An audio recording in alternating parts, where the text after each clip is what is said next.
राधे राधे दोस्तों, संपूर्ण हिंदी साहित्य में आपका फिर से स्वागत है। मैं रेणु कुमारी। हम हिंदी साहित्य के अंतर्गत भक्ति काल का अध्ययन कर रहे हैं। इससे पहले की 2 वीडियो अगर आपने नहीं देखी हैं तो उन्हें ज़रूर देखें और संपूर्ण हिंदी साहित्य चैनल को सब्सक्राइब करें और वीडियो को लाइक करना ना भूलें। पहले के वीडियो में हमने भक्ति काल के जो विविध नामकरण हैं उनको देखा कि किस विद्वान ने भक्ति काल का नाम क्या दिया। उसके बाद भक्ति काल को स्वर्ण युग क्यों कहा जाता है वो हमने पढ़ा था। भक्ति काल के उदय के कारण क्या क्या रहे ये हमने पढ़ा।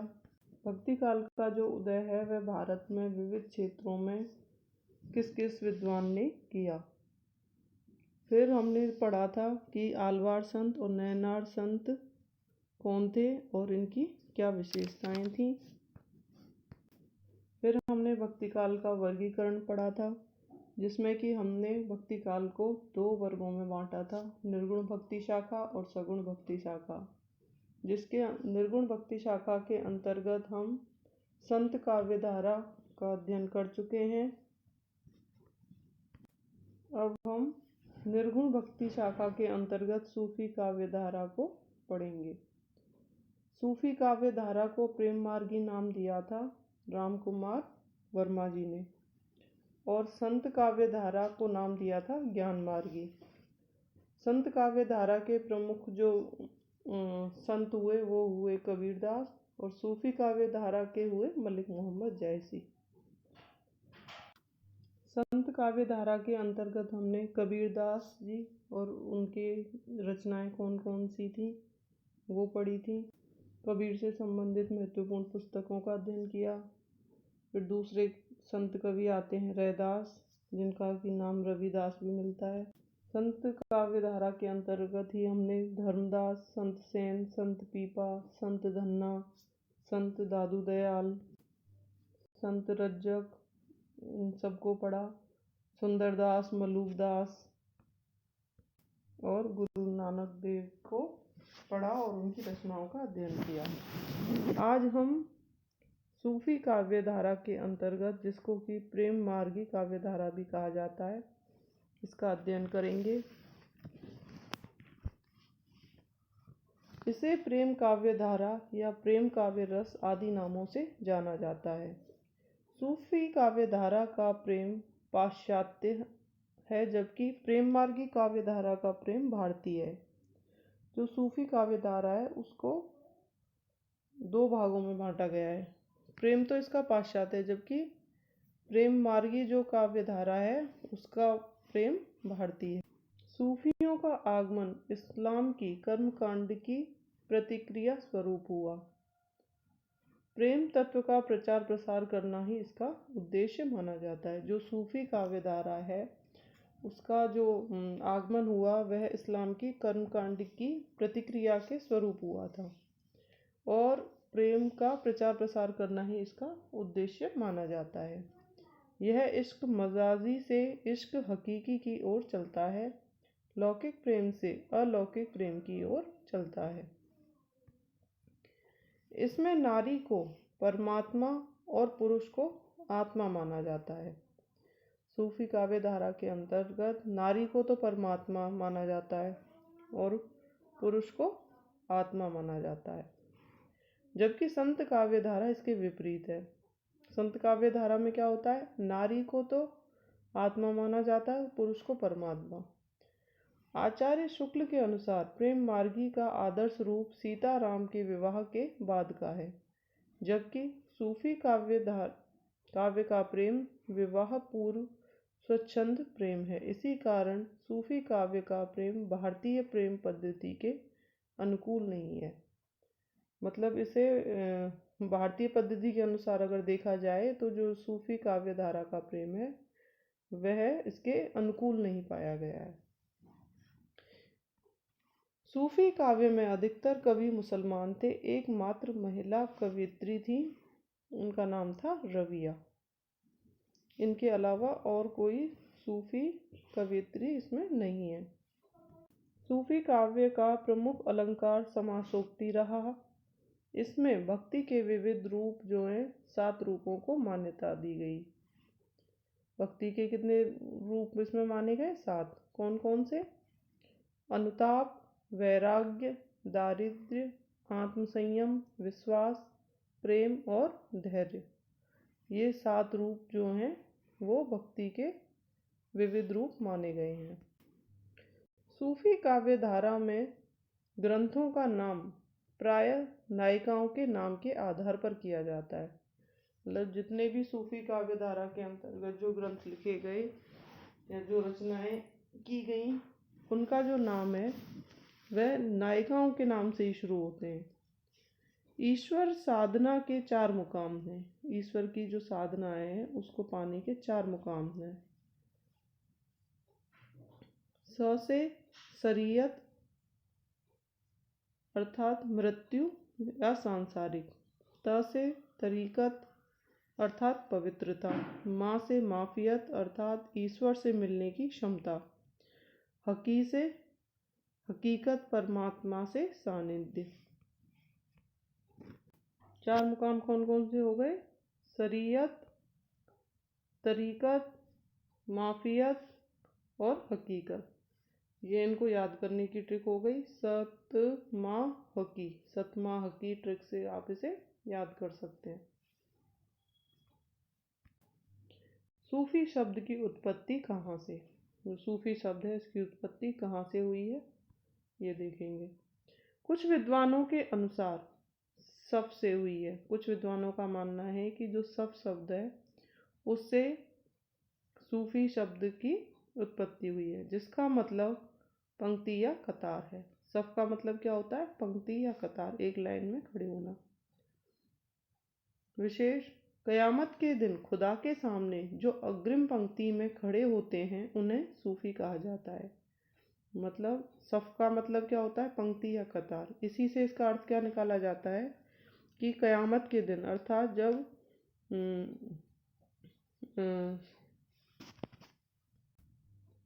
जब दुनिया खत्म होने वाली थी तो उस समय खुदा के सामने जो आगे की पंक्ति में खड़े हुए वही सूफी कहलाए या उन्हीं को सूफी कहा जाता है।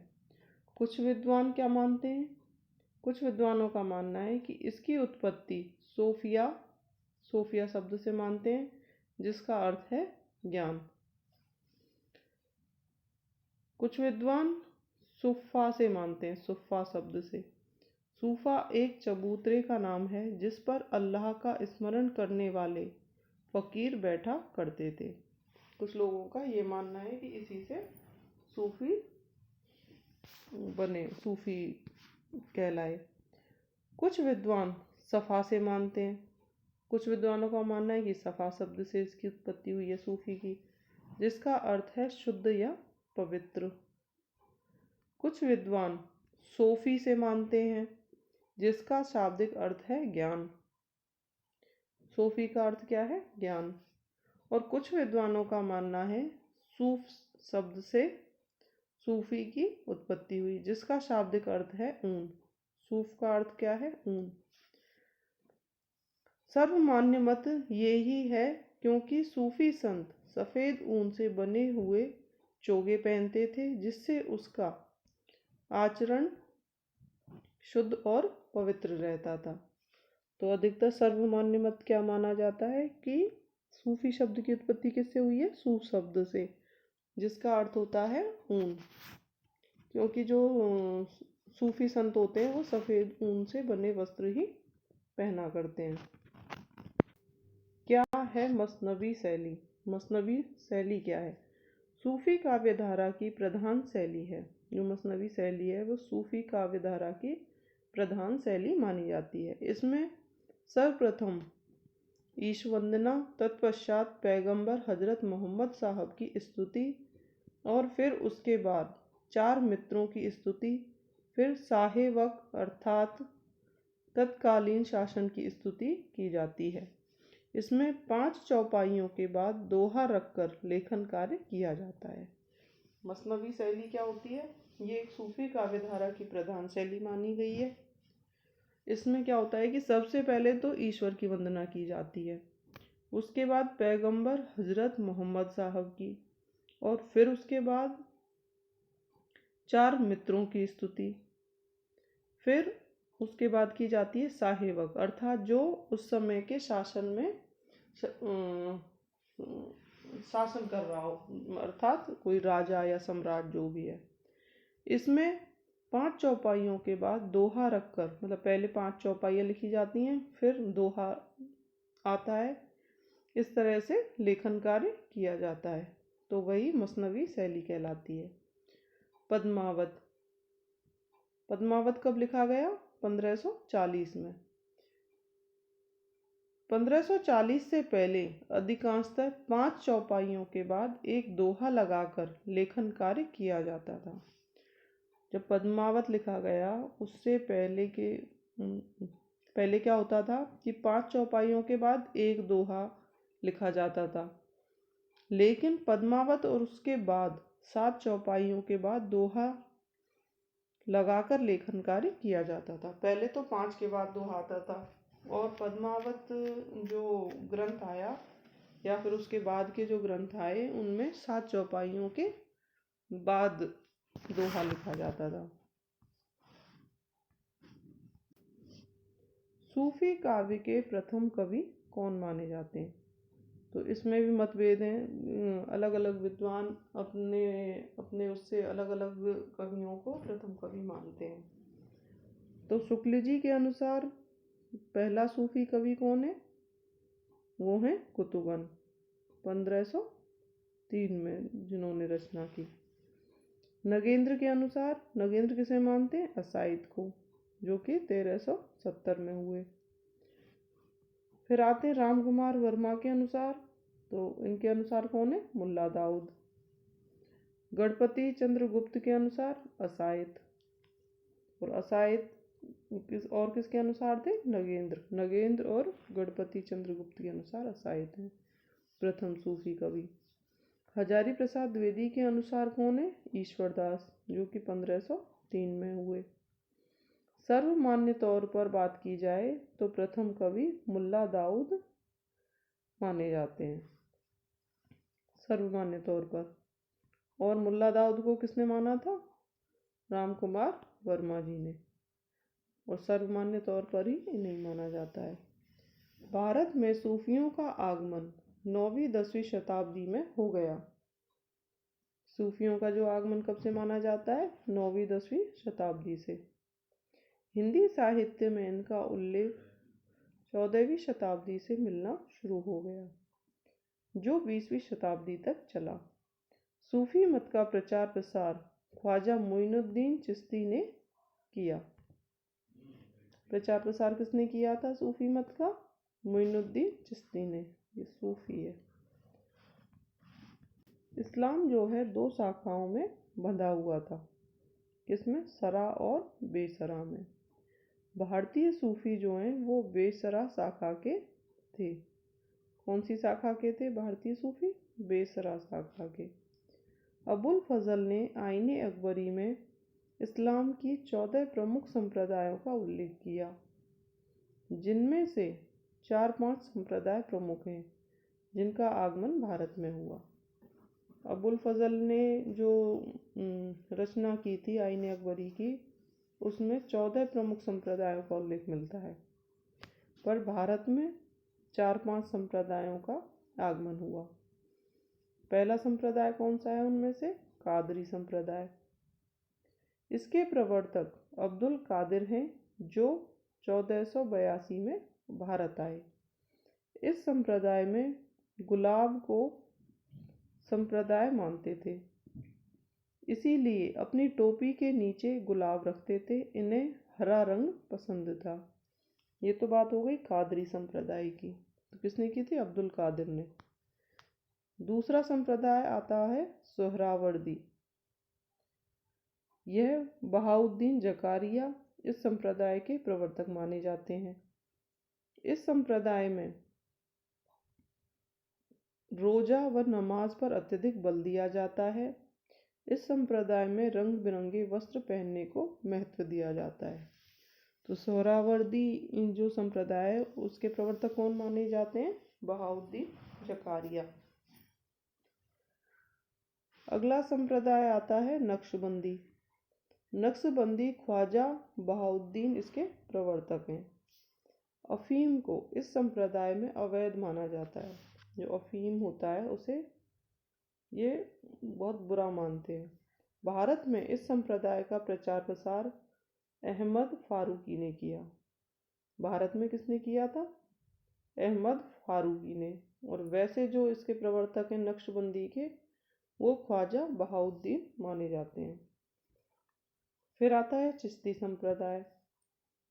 चिश्ती संप्रदाय में इस्लाम के 14 संप्रदायों में से जो सर्वप्रमुख संप्रदाय है वो ख्वाजा मोइनुद्दीन चिश्ती इस संप्रदाय के प्रवर्तक माने जाते हैं। मतलब 14 जो संप्रदाय हुए उनमें सर्वप्रमुख कौन सा माना जाता है? चिश्ती संप्रदाय। मलिक मोहम्मद जायसी का संबंध इसी संप्रदाय से रहा है। प्रमुख सूफी ग्रंथ और उनकी रचनाएं कौन कौन सी रही? तो पहली सूफी जो रचना है वो है असायद। पहले सूफी लेखक गणपति चंद्रगुप्त और नगेंद्र के अनुसार सूफी के प्रथम कवि हैं। मतलब गणपति चंद्रगुप्त और नगेंद्र के अनुसार पहले सूफी कवि कौन माने जाते हैं? असायद माने जाते हैं। इनकी रचना कौन सी थी? तो रचना थी हंसावली, जो कि 1370 में लिखी गई।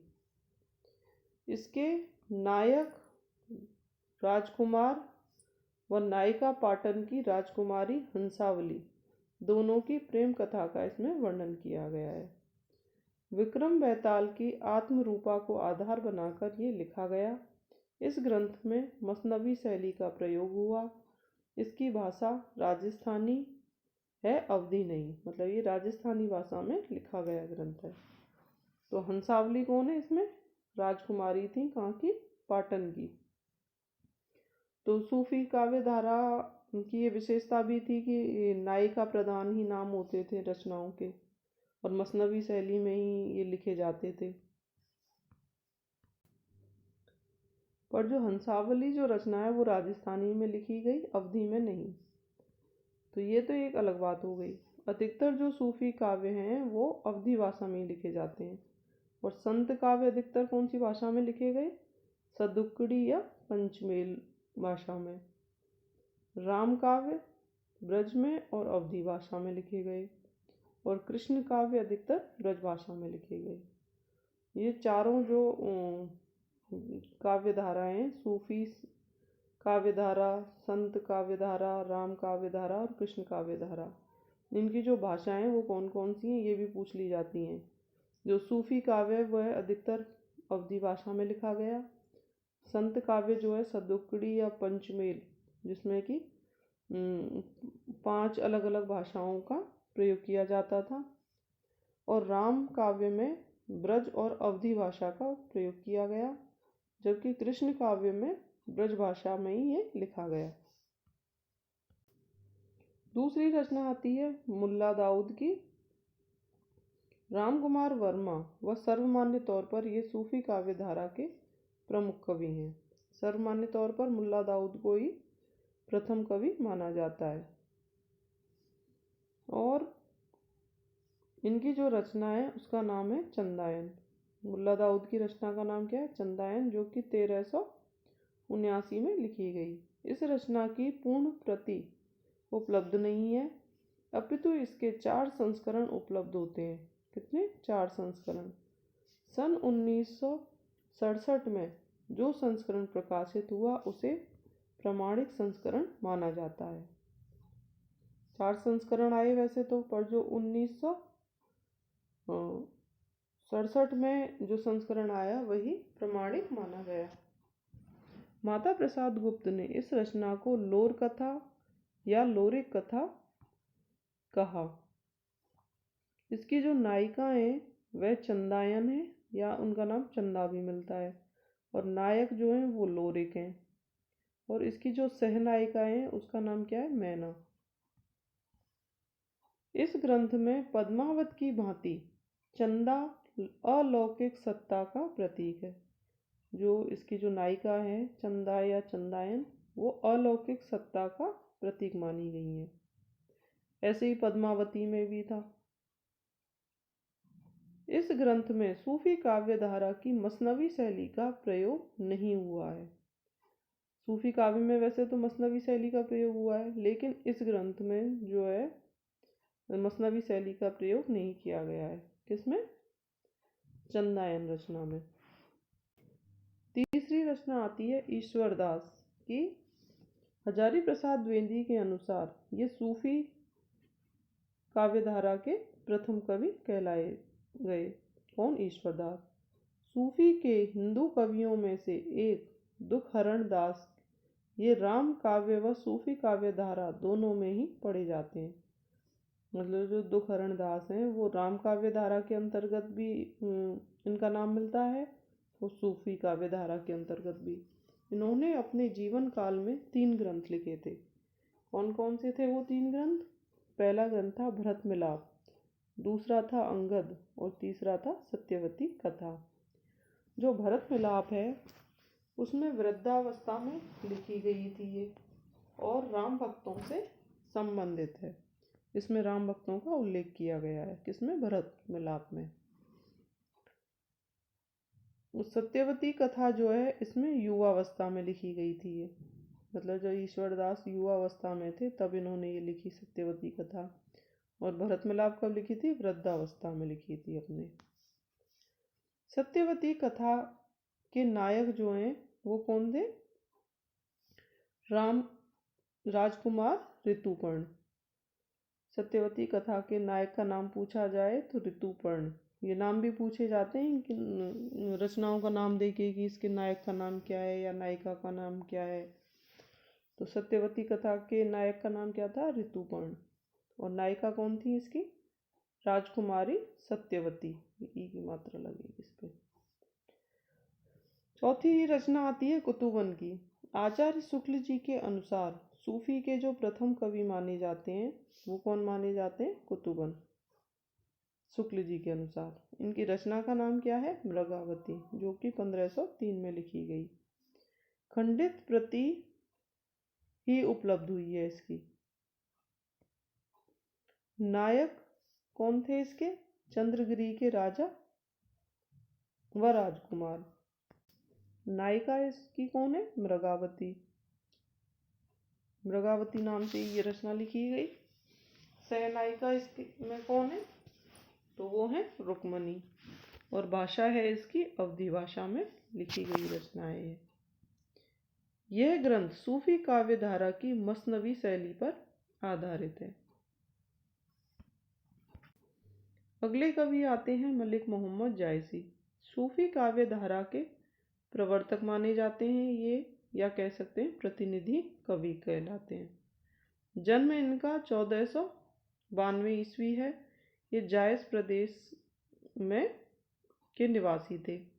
सूफी काव्य धारा के अंतर्गत इन्होंने मसनवी शैली का प्रामाणिक रूप से प्रयोग किया। मसनवी शैली का अगर प्रामाणिक रूप से प्रयोग करने वाले कौन थे? मलिक मोहम्मद जायसी। ये शीतला के प्रकोप के कारण कुरूप हो गए।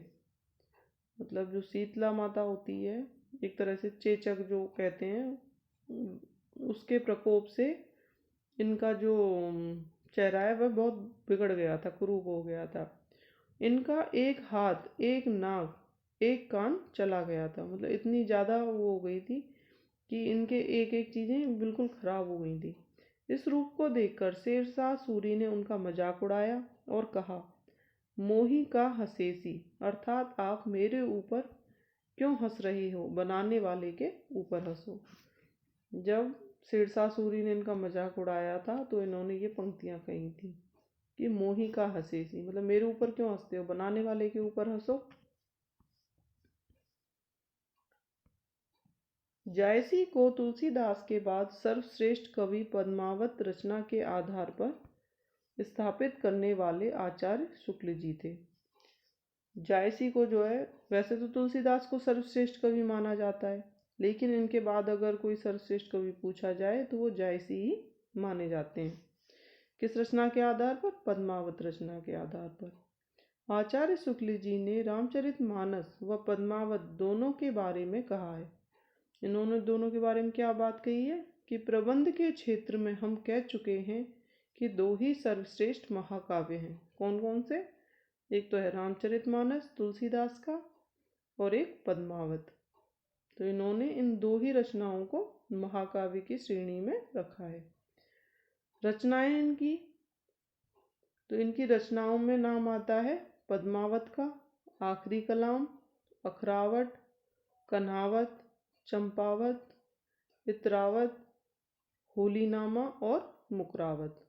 तो ये जायसी की प्रमुख रचनाएं हैं।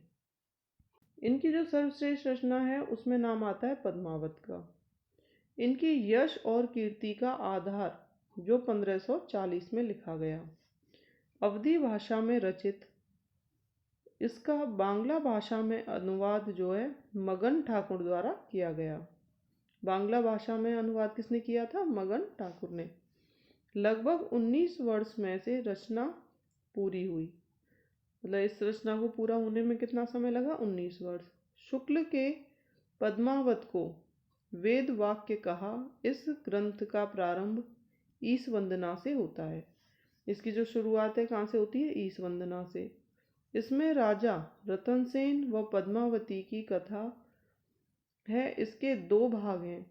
पूर्वार्ध भाग में तो रतनसेन और पद्मावती के विवाह का वर्णन किया गया है।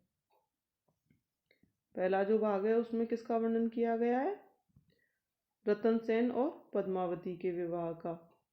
जबकि जो उत्तरार्ध भाग है उसमें अलाउद्दीन खिलजी का चित्तौड़ पर चढ़ाई का वर्णन है। मतलब अलाउद्दीन खिलजी ने जो चित्तौड़ पर चढ़ाई की थी उसका वर्णन किया गया है। इस आधार पर इस ग्रंथ के नायक रतनसेन है और नायिका है पद्मावती, और साहे वक्त शेरशाह सूरी है। साहे वक्त का मतलब क्या था? शासन करने वाला। कौन था उस समय? शेरशाह सूरी। कुल खंड कितने हैं इसमें? 57 खंड है। नायक की सभी संधियों का प्रयोग हुआ है। यह एक विरह श्रृंगार परक रचना है। श्रृंगार को सही कर ले, श्रृंगार। इसमें पद्मावती के नक्सिक सौंदर्य का वर्णन है। इसमें 7 चौपाइयों के बाद दोहा लगाकर मसनवी शैली बनाई गई है। जबकि पद्मावत से पहले कितनी चौपाइयाँ लिखी जाती थी? 5।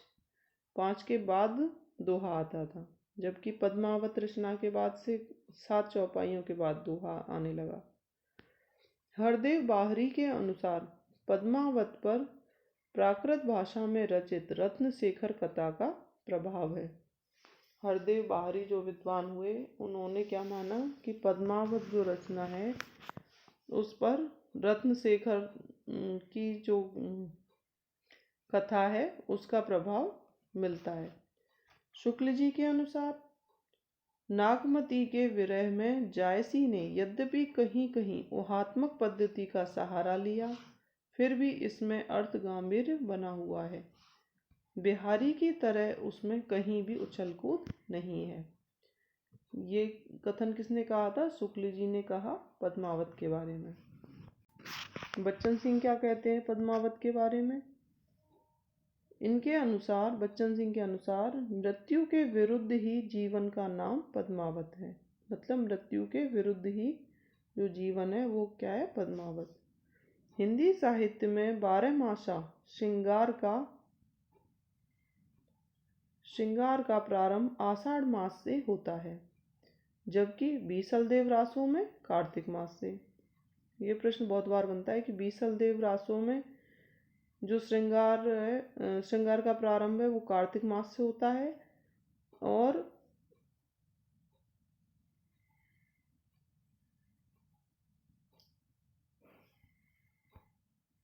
हिंदी साहित्य में 12मासा श्रृंगार परंपरा का प्रारंभ होता है आषाढ़ मास से, जबकि जो बीसलदेव रासो है उसमें कार्तिक मास से होता है। बच्चन के अनुसार इसकी भाषा ठेठ अवधि है। इसकी जो भाषा है उसको क्या माना गया है? ठेठ अवधि। जायसी ने अपने शब्दों का चुनाव गांव के छपरों, झोपड़ियों, उत्सवों, वारों, सामान्य स्त्री पुरुष की परिधान के रूप में चित्रित किया है।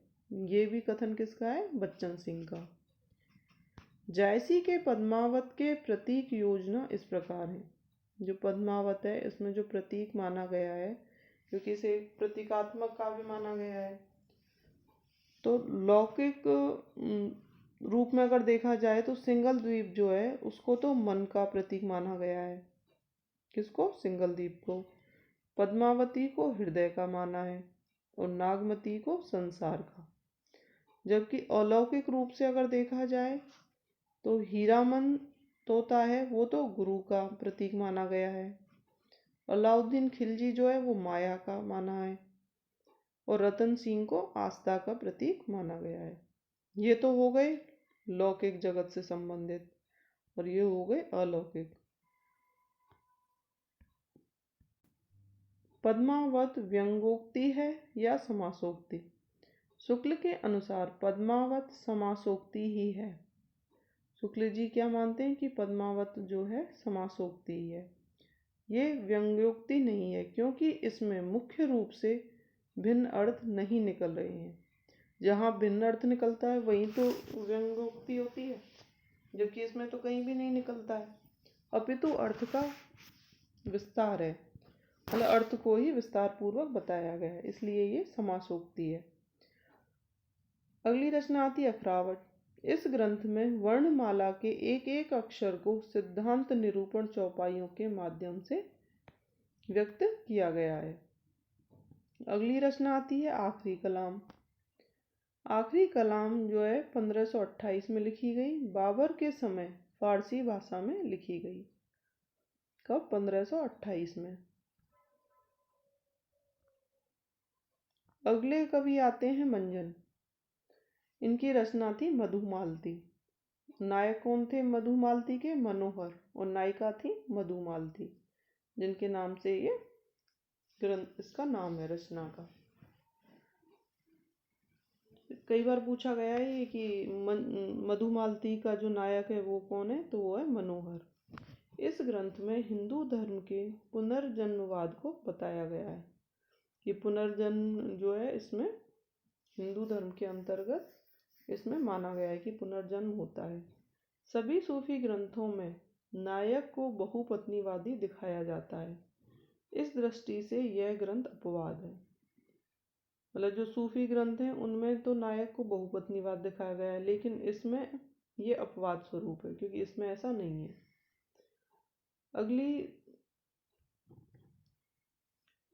अगले आते हैं छिताई वार्ता। इसके रचनाकार कौन है? छिताई वार्ता किसने लिखी? नारायण दास ने 1590 में। इसकी नायिका कौन है? देवगिरी के राजा की पुत्री छिताई। और नायक कौन थे? समुद्रगढ़ के राजा राजकुमार ढोल। तो नायक कौन? ढोल, और नायिका हो गई छिताई। छिताई वार्ता के नाम से ही ये ग्रंथ है। किसने लिखा? नारायण दास ने। भाषा इसकी राजस्थानी मिश्रित ब्रज भाषा का इसमें प्रयोग किया गया है।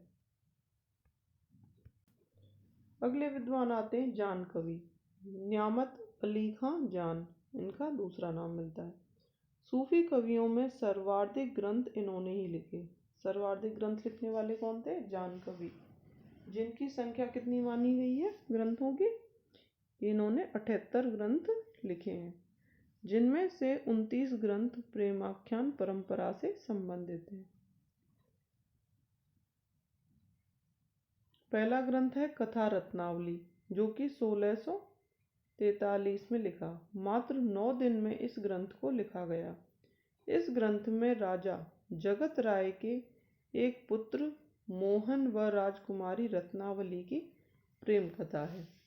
जो कथा रत्नावली है उसमें मोहन है और राजकुमारी रत्नावली की प्रेम कथा के बारे में वर्णन मिलता है। अगली रचना आती है इनकी कथा कनकावती, जो कि 1618 में लिखी। ये मात्र 3 दिन में लिखी गई। इसकी नायिका कौन थी? कनकावती, और नायक थे परम स्वरूप। इनकी प्रेम कथा का वर्णन है इसमें।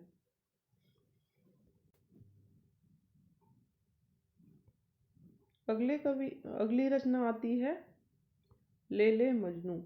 ये फारसी भाषा में आख्यान को आधार बनाकर सूफी काव्य में ग्रंथ लिखा गया।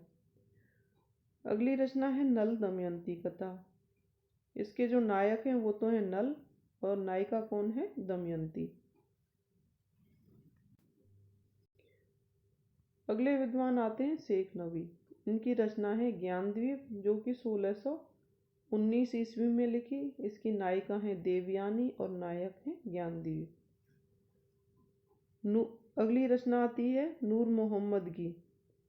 इनके दो ग्रंथ हैं, इंद्रावती 1744 में और अनुराग बांसुरी 1764 में।